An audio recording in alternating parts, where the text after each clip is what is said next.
Yemen का शहर गहमागहमी और शोरगुल से भरा हुआ था। बाजार में ताजिर अपनी अपनी आवाज़ें बुलंद करते, ऊँटों की कतारें चलती जाती और गरीब बच्चे दस्तरखानों के किनारे बचा खचा खाने की तलाश में फिरते। इन्हीं दिनों एक शख्स की शोहरत शहर भर में फैल चुकी थी। उसका नाम था ख्वाजा बशीर। वो एक ताजिर ज़रूर था, मगर दुनियावी मालो दौलत से ज़्यादा दिलों को जीतने में माहिर था। जब वो बाजार से गुजरता तो मजदूर सलाम करते, बच्चे उसके हाथ पकड़ लेते और बूढ़े दुआएं देते। उसका अंदाज ये था कि जो भी मिलता वो उसे इज्जत देता। एक दिन एक गरीब मजदूर उसके सामने आया और बोला, ख्वाजा जी, मेरा बेटा बीमार है, हकीम दवाई मांगता है, मगर मेरे पास पैसे नहीं। ख्वाजा ने मुस्कुरा कर कहा, बेटा, इलाज सिर्फ दवा से नहीं बल्कि दुआ से भी होता है। ये रकम ले जा, दवा भी खरीद ले और बच्चे के सर पर मेरा सलाम भी देना। लोग कहते थे, ये बशीर दौलत में बड़ा नहीं बल्कि दिल में बड़ा है। यही शोहरत बादशाह तक पहुंची, और जब बादशाह ने बशीर को दरबार में बुलाया तो उसकी हिकमत भरी बातों ने उसे मशहूर कर दिया। बादशाह का पुराना वजीर, जो बरसों से सल्तनत का सबसे बाआसर शख्स समझा जाता था, अब खुद को किनारे पर देखने लगा। वो रातों को जागता और दिल में जलता। ये बशीर कौन है? वो बड़बड़ाता, ना खूने शाही है, ना नस्ल में कोई अजमत, मगर बादशाह उसे यूं मानता है जैसे ये सदियों का दाना हो। ये हसद अब उसके अंदर नारे जहन्नुम की तरह भड़कने लगा। सूफिया कहते हैं, हसद वो बीमारी है जो पहले दिल वाले को खा जाती है, फिर दूसरों पर असर डालती है। वजीर ने फैसला किया कि बशीर को मिटाना है, मगर ताकत से नहीं बल्कि चालाकी से। वजीर ने एक मशहूर बुढ़िया को बुलाया जिसे लोग फाका कटनी कहते थे। उसकी शोहरत ये थी कि वो झूठ को सच और सच को झूठ बना देती। वजीर ने कहा, मुझे बशीर को गिराना है, कोई ऐसी तदबीर कर कि बादशाह उससे नफरत करने लगे। बुढ़िया हंसी और बोली, वजीर साहब, नेकी के चराग को बुझाना मुश्किल है, मगर उसके सामने धुआं फैलाना। यूं साजिश का आगाज हुआ।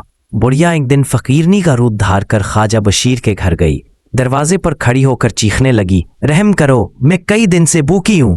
दरबान ने रोकने की कोशिश की, मगर बुढ़िया ने हंगामा मचा दिया। लोग जमा होने लगे। ये देखकर ख्वाजा बशीर की बीवी बाहर आई। उसकी आंखों में नरमी और दिल में रहम था। बुढ़िया ने रोते रोते कहा, बीबी, मेरा कोई सहारा नहीं, कई दिन से भूखी हूं, अल्लाह के नाम पर कुछ दे दो। बीवी अंदर गई और वही शाही चादर ले आई जो बादशाह ने तोहफे में दी थी। उसने कहा, यह कीमती चादर बेच लेना, तुम्हारे कई दिन के फाके खत्म हो जाएंगे। ये नेकी आगे जाकर कड़ी आजमाइश बन गई। फाके कतनी वही चादर वजीर को दे आई। वजीर ने मौका गनीमत जाना और बादशाह के पास जाकर कहा, जहां पनाह, देख लीजिए, आपका दिया हुआ तोहफा बशीर के घर से बाजार में बेचा जा रहा है। बादशाह ने चादर पहचानी तो उसके दिल में पहला बीज बोया गया। रात भर वो सोचता रहा, क्या बशीर वाकई ऐसा कर सकता है जिस पर मैं सबसे ज्यादा भरोसा करता हूं? सुबह सवेरे बशीर को बुला लिया गया। बादशाह ने चादर उसके सामने फेंकी और गुस्से में कहा, बशीर, हमने तुझे इज्जत दी मगर तूने नाशुक्री की, हमारे तोहफे को बेच दिया। बशीर ने खामोशी से कहा, जहां पनाह, ये साजिश है, मगर अगर मेरा कलाम आपके दिल को नहीं छूता तो मैं सर झुकाए हुक्म मानने को तैयार हूं। बादशाह ने जल्लाद को हुक्म दिया, इसे कल सुबह सोली पर लटका दिया जाए। जब यह खबर बशीर की बीवी तक पहुंची तो वो रोई नहीं बल्कि सोचने लगी, ये जंग सच और झूठ की है, अगर मैं खामोश रही तो झूठ जीत जाएगा। वो दरबार में पहुंची और बुलंद आवाज में कहा, जहां पनाह, मैं इंसाफ चाहती हूं। इसने एक चालाकी इख्तियार की। वजीर पर इल्जाम लगाया कि वो उसकी बीवी है, फिर वजीर से तहरीर ली कि वो उसे नहीं जानता। जब तहरीर आ गई तो उसने नकाब हटाकर कहा, जहां पनाह, मैं वजीर की नहीं बल्कि बशीर की बीवी हूं। अगर वजीर मुझे नहीं जानता तो ये चादर उसके पास कैसे पहुंची? दरबार में खामोशी छा गई। वजीर के चेहरे का रंग जर्द पड़ गया।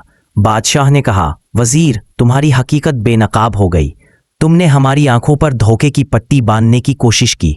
वजीर और बुढ़िया को कैद कर दिया गया और ख्वाजा बशीर को वजीर सल्तनत बना दिया गया। मगर बशीर ने बादशाह से कहा, जहां पनाह, मुझे ओहदा नहीं चाहिए, मेरी दुआ है कि आपकी सल्तनत अदल से चले और लोग अल्लाह के करीब हों। बादशाह ने हैरान होकर पूछा, बशीर, तुम्हारे साथ जुल्म हुआ मगर तुम बदला क्यों नहीं लेते? बशीर मुस्कुराकर बोला, जहां पनाह, सूफी वो है जो अपने दुश्मन के लिए भी हिदायत मांगे। बदला लेना आसान है मगर मुआफ करना रूह की बुलंदी है।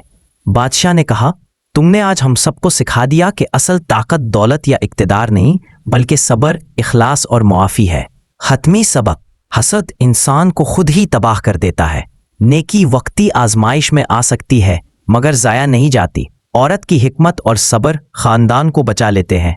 सूफ़ी का रास्ता इंतकाम का नहीं बल्कि मुआफ़ी का होता है।